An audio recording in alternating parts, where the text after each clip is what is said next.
ಭಾಷಣ ಈ ಒಂದು ಕಾಯ್ದೆಯನ್ನ ಜಾರಿಗೊಳಿಸಬೇಕು ಅಂತಕ್ಕಂಥದ್ದು ರಾಜ್ಯ ಸರ್ಕಾರ ರಾಜ್ಯಪಾಲರ ಅಂಕಿತಕ್ಕೆ ಏನು ಕಾದು ಕುಳಿತಿದ್ರು.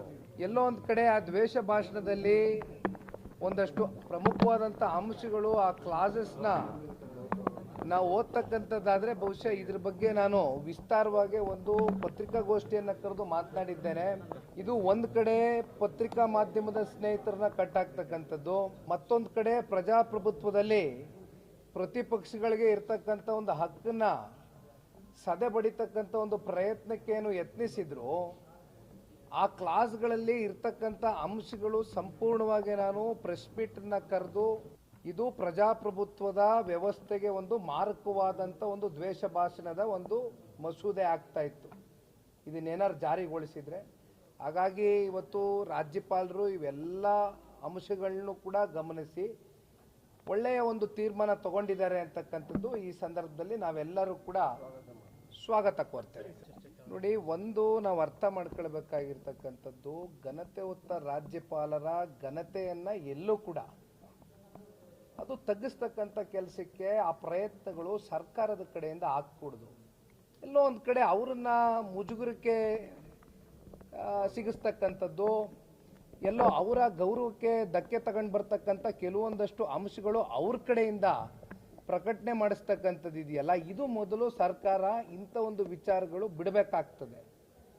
ಹಾಗಾಗಿ ಇದು ಒಂದು ಕಡೆ ನಾವು ನೋಡಿದ್ದೇವೆ, ರಾಜ್ಯಪಾಲರು ಅವರು ಒಂದು ಸೆಂಟೆನ್ಸ್ ಓದಬೇಕಾ, ಒಂದು ಪ್ಯಾರಾಗ್ರಾಫ್ ಓದಬೇಕಾ, ಅಥವಾ ಒಂದು ವರ್ಡಲ್ಲೇ ಮುಗಿಸ್ಬೇಕಾ ಅಂತಕ್ಕಂಥದ್ದು ಅದು ಅವ್ರಿಗೆ ಬಿಟ್ಟಿರ್ತಕ್ಕಂಥ ವಿಚಾರ. ಯಾಕೆಂದರೆ ಅವರೆಲ್ಲ ಓದ್ಕೊಂಡಿದ್ದಾರೆ, ಏನೇನೋ ಮುಜುಗುರಕ್ಕೆ ಈಡು ಮಾಡ್ತಕ್ಕಂಥ ಕೆಲವೊಂದಷ್ಟು ಪಾಯಿಂಟ್ಗಳನ್ನ ಹಾಕಿದ್ರು, ಅವೆಲ್ಲ ನೋಡೇನೆ ರಾಜ್ಯಪಾಲರು ಅವ್ರ ಘನತೆಯನ್ನು ಅವರು ಕಾಪಾಡ್ಕೊಳ್ಬೇಕಾಗ್ತದೆ. ಆ ನಿಟ್ಟಿನಲ್ಲಿ ಅವರು ಏನೇ ಮಾಡಿದ್ರು ಕೂಡ ಎಲ್ಲದಕ್ಕೂ ನಾವು ಸ್ವಾಗತ ಕೋರ್ತೇವೆ. ರಾಮನಗರ ಜಿಲ್ಲೆ ನಮ್ಮ ತಂದೆಯವರ ಕರ್ಮಭೂಮಿ. ನಮಗೆ ರಾಜಕೀಯವಾಗಿ ಸನ್ಮಾನ್ಯ ದೇವೇಗೌಡರು ಸಾಹೇಬ್ರಿಗೆ 94ರಲ್ಲಿ ಪ್ರಥಮವಾಗಿ ಹಾಸನ ಜಿಲ್ಲೆಯಿಂದ ಬಂದಂಥ ದೇವೇಗೌಡರು ಸಾಹೇಬ್ರಿಗೆ ರಾಜಕೀಯವಾಗಿ ಜನ್ಮ ಕೊಟ್ಟಿರ್ತಕ್ಕಂಥ ಭೂಮಿ. ರಾಮನಗರದಲ್ಲಿ ನನ್ನನ್ನೇ ನಂಬ್ಕೊಂಡಿರ್ತಕ್ಕಂಥ ಕಾರ್ಯಕರ್ತರಿದ್ದಾರೆ, ಮುಖಂಡರಿದ್ದಾರೆ, ಒಂದು ವರ್ಗ ಇದೆ, ಜೊತೆಯಲ್ಲಿ ನಮ್ಮನ್ನು ಪ್ರೀತಿಸ್ತಕ್ಕಂಥ ಜನ ಇದ್ದಾರೆ ಜಿಲ್ಲೆನಲ್ಲಿ. ಇವತ್ತು ಎಲ್ಲೋ ಒಂದು ಕಡೆ ಜಿಲ್ಲೆನಲ್ಲಿ ಸಣ್ಣ ಪುಟ್ಟ ಹಿನ್ನಡೆಗಳಾಗಿರ್ಬೋದು, ನಾನು ಒಪ್ಕೊಳ್ತೀನಿ, ನಾನು ಇಲ್ಲ ಅಂತ ಹೇಳೋದಿಲ್ಲ. ಆದರೆ ಈ ಹಿಂದೆ ಕಳೆದ 4 ಚುನಾವಣೆಗಳನ್ನು ನೀವು ಗಮನಿಸ್ಕೊಂಡು ಬರೋದಾದರೆ ಯಾವ ಸಂದರ್ಭದಲ್ಲಿನೂ ಕೂಡ ನಮ್ಮ ಜಿಲ್ಲೆಯ ಜನ ನಮ್ಮ ಕೈಯನ್ನು ಬಿಟ್ಟಿಲ್ಲ. ಆದರೆ ಇವತ್ತು ಬೇರೆ ಬೇರೆ ಕಾರಣಗಳಿಗೋಸ್ಕರ ರಾಜಕೀಯದ ಕೆಲವೊಂದಷ್ಟು ಸಂದರ್ಭದಲ್ಲಿ ಚುನಾವಣೆಗಳಲ್ಲಿ ಏರುಪೇರುಗಳಾಗ್ತದೆ. ಆದರೆ ಇವೆಲ್ಲವನ್ನು ಕೂಡ ಸಮಚಿತ್ತವಾಗಿ ಸಮತೋಲನವಾಗಿ ನಾವು ತೆಗೆದುಕೊಂಡು ಹೋಗಿ ಮುಂದಿನ ದಿನಗಳಲ್ಲಿ, ಯಾಕೆಂದ್ರೆ ನಾವು ದುಡಿದಿದ್ದೇವೆ, ಕೆಲಸ ಮಾಡಿದ್ದೇವೆ, ಸರ್ವಿಸ್ ಕೊಟ್ಟಿದ್ದೇವೆ, ಜಿಲ್ಲೆಯ ಜನತೆಯ ಸರ್ವಾಂಗೀಣ ಅಭಿವೃದ್ಧಿಗೆ ಶ್ರಮಿಸಿದ್ದಾರೆ ದೇವೇಗೌಡರ ಕುಟುಂಬ. ಹಾಗಾಗಿ ನಾನು ಆ ಜಿಲ್ಲೆನ ಬಿಟ್ಟು ಹೋಗ್ತಕ್ಕಂಥ ಪ್ರಶ್ನೆ ಇಲ್ಲ. ಇನ್ನು ಯಾವುದೇ ಕ್ಷೇತ್ರದಲ್ಲಿ ನಿಖಿಲ್ ಕುಮಾರಸ್ವಾಮಿ ಚುನಾವಣೆಯನ್ನು ನಿಲ್ತಕ್ಕಂಥ ಪ್ರಶ್ನೆನೇ ಇಲ್ಲ. ಈ ಜಾತಿ ಜನಗಣತಿ ಸಾಮಾಜಿಕವಾಗಿ, ಆರ್ಥಿಕವಾಗಿ, ಶೈಕ್ಷಣಿಕವಾಗಿ ಹಿಂದುಳಿದಿರ್ತಕ್ಕಂಥ ವಿಚಾರಕ್ಕೆ ಸಂಬಂಧಪಟ್ಟಂತೆ ಇದಾಗಬೇಕು. ಇದು ಅನೇಕ ಸಂದರ್ಭದಲ್ಲಿ ಹೇಳಿದ್ದೇವೆ. ಈಗ ಇದನ್ನ ನೀವು ರಾಜಕೀಯದ ಉದ್ದೇಶಕ್ಕೋಸ್ಕರ ಇದನ್ನ ನೀವೇನಾದರೂ ಮಾಡಕ್ಕೆ ಹೊರಟಿದ್ರೆ, ಯಾಕೆಂದ್ರೆ ಮೇಲ್ನೋಟಕ್ಕೆ ಅದೇ ಕಾಣ್ತಾ ಇರೋದು. ಜಾತಿ ಗಣತಿ ವಿಚಾರ ಯಾವಾಗಲೂ ಯಾವಾಗ ಚರ್ಚೆಗೆ ಬರುತ್ತೆ ಅಂದರೆ, ಮುನ್ನೆಲೆಗೆ ಬರುತ್ತೆ ಅಂದರೆ, ಯಾವುದಾದ್ರೂ ಇವರಲ್ಲಿ ಇರ್ತಕ್ಕಂಥ ಸರ್ಕಾರದ ಲೋಪದೋಷಗಳು, ಸಮಸ್ಯೆಗಳು ಎದುರಾದಂಥ ಸಂದರ್ಭದಲ್ಲಿ ಅದರಿಂದ ಇವರು ತಪ್ಪಿಸ್ಕೊಳ್ಬೇಕಲ್ಲ, ಜಾರ್ಕೊಳ್ಬೇಕಲ್ಲ.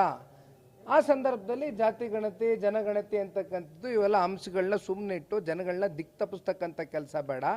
ದಯವಿಟ್ಟು ನೀವು ಮಾಡ್ತಕ್ಕಂಥದ್ದಾದರೆ ಮಾಡಿ, ನಾವು ಸ್ವಾಗತ ಮಾಡ್ತೇವೆ. ಅದು ನೀವು ಮಾಡ್ತಕ್ಕಂಥ ರೀತಿ ಯಾವ ರೀತಿ ಇದೆ, ಉದ್ದೇಶ ಸರಿಗಿರಬೇಕು. ಆಮೇಲೆ ನೀವು ಮಾಡ್ತಕ್ಕಂಥ ರೀತಿ ಆಗಿದೆ, ಇವೆಲ್ಲವೂ ಕೂಡ ನೀವು ಜನಗಳ ಮುಂದೆ ಟ್ರಾನ್ಸ್ಪರೆನ್ಸಿ ಇಡಬೇಕಾಗ್ತದೆ, ಪಾರದರ್ಶಕವಾಗಿ ಮಾಡಬೇಕು ನೀವು ಇದನ್ನ.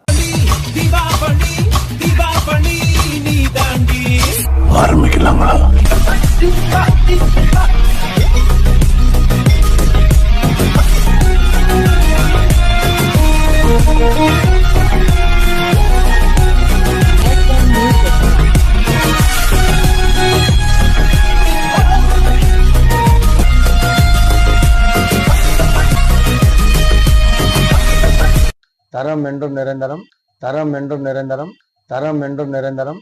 வாங்க.